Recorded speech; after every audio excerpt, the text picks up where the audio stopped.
Hi everyone, this is Heather Lottinen from the Flourish.Academy. This is episode 272. So today we're talking about portfolio reviews, image critiques, constructive criticism, and I'm just wondering how well you take that kind of feedback. Could you please leave a comment and let me know if you've ever received constructive criticism or feedback and how you took it. And I'd like to share a story with you. So this goes way back. I believe this was back in '06. So that's about 12 years ago.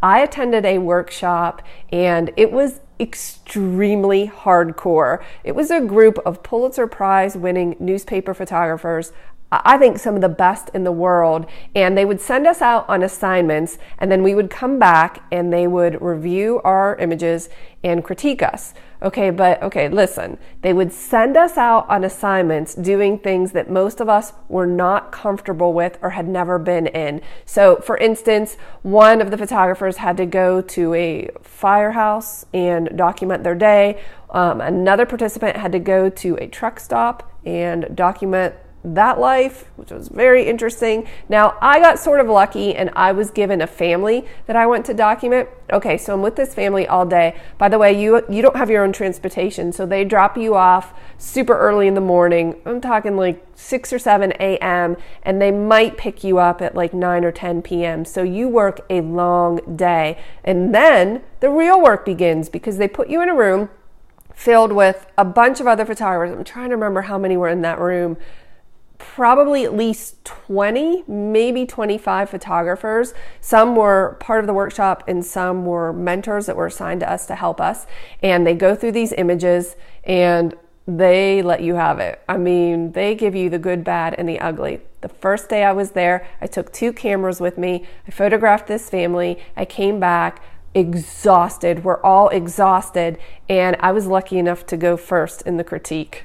And by lucky, I mean not lucky. So they put my images up on the screen for everyone to see. And to say that they ripped me apart would be a gross understatement. These are literally the most horrible photos I've ever seen.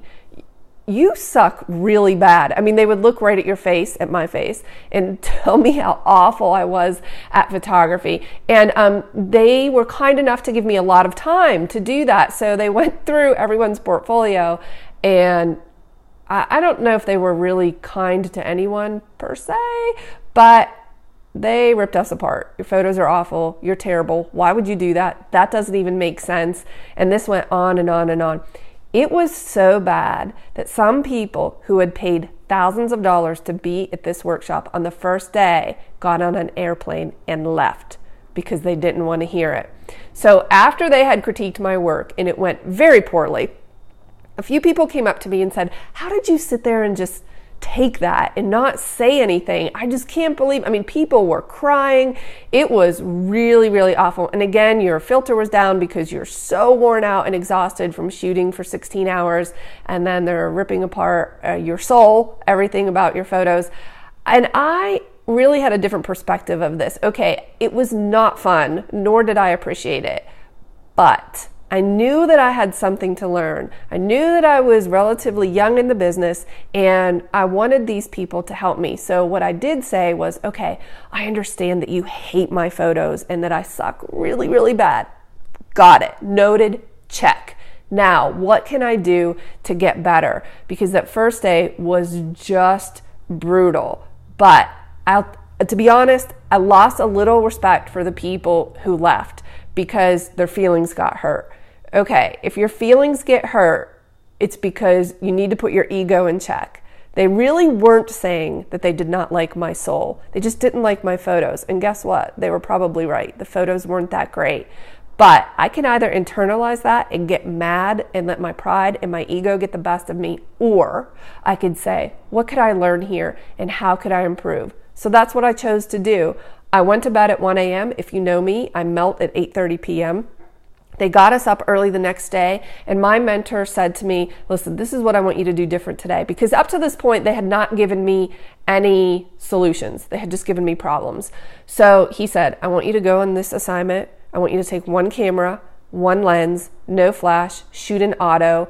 I don't want you to think about anything technical, and I just want you to connect. I want you to connect, and I want you to capture moments. So I did it. I went out on another 16-hour day shooting, shot this family again, brought the images back, and that night I actually got some applause. Some people clapped for a few of my images, which was huge. I was so happy. I was so drained and emotional, but I knew that in order to grow, I had to listen to the good, the bad, and the ugly. So many times, women are just too sensitive, and yes, it's a woman thing, that they don't want to internalize what they could do better. My question to you is, how do you take feedback? Number one.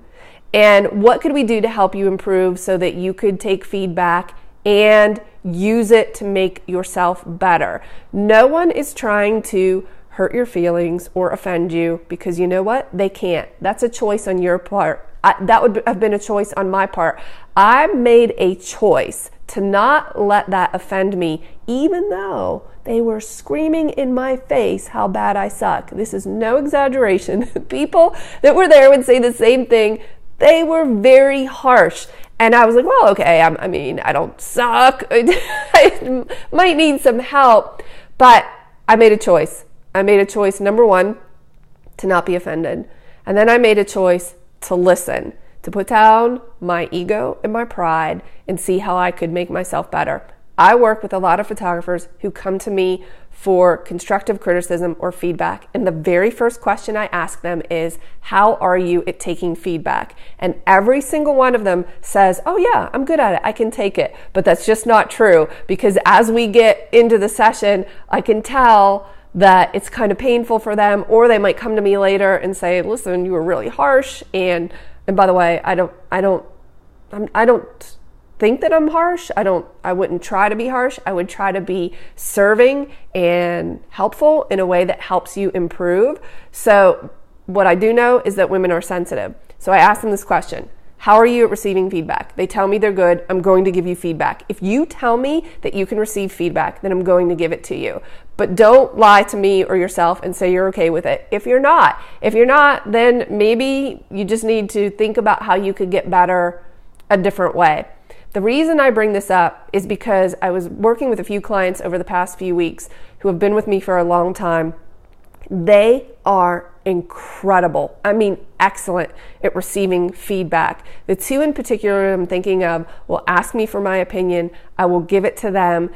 And even when it hurts, they will internalize, take a deep breath, and then a few days later, when they've had time to think about it, they're able to implement changes and move forward and grow and become better as a result. This can be really challenging. Could you please leave me a comment and let me know how you feel about getting constructive feedback? Number one, you have to realize that if someone is trying to help you, then they're not trying to hurt you. That's a choice to be offended and to have your feelings hurt.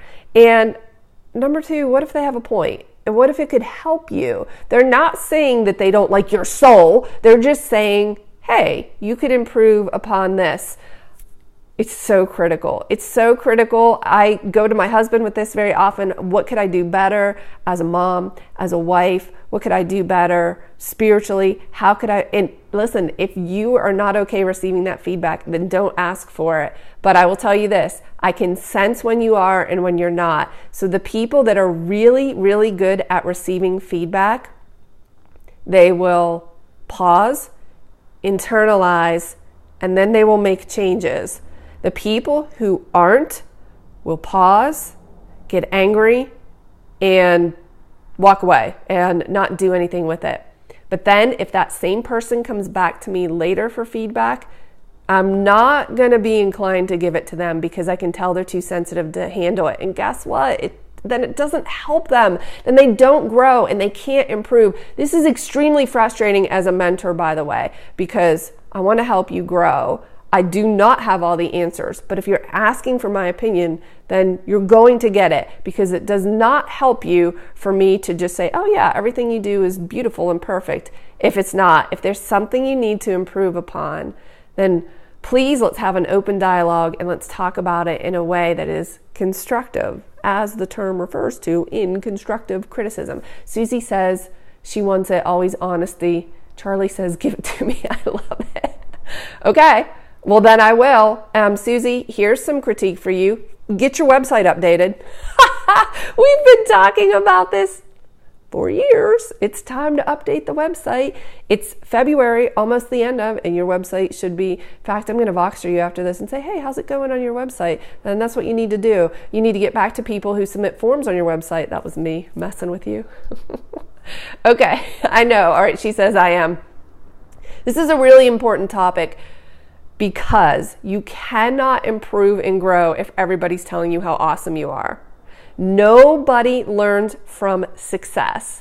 They learn from mistakes. And there's this old, I'm at the lake, I see the lake in front of me. There's this old adage that storms make a great sailor. Okay, not the calm seas, but you have to be able to look at it. Kate says it sounds scary, but I appreciate some real feedback. I might cry for a minute.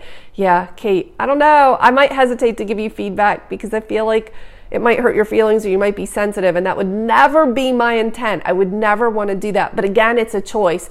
If someone says, hey, you offended me with that, I say false. You chose to be offended. Nobody can offend you. That's a choice. You can't offend me. You can't hurt my feelings. That's only if I choose to be offended, and it's the same for you. I hope that you found this useful. This is a tough one. I understand. I have been there, and I have received horrific, awful feedback. And in that moment, and by the way, that was my first time having that type of feedback. And in that moment, I knew I had a decision to make. Either I was going to use this as fuel to grow and make myself better, or I was going to get my ego and my pride hurt and walk away. And that just didn't seem productive to me. So I had to put my feelings and my emotions in check and figure out how I could improve as an artist. And I hope that you feel the same. I'll see you in the next video.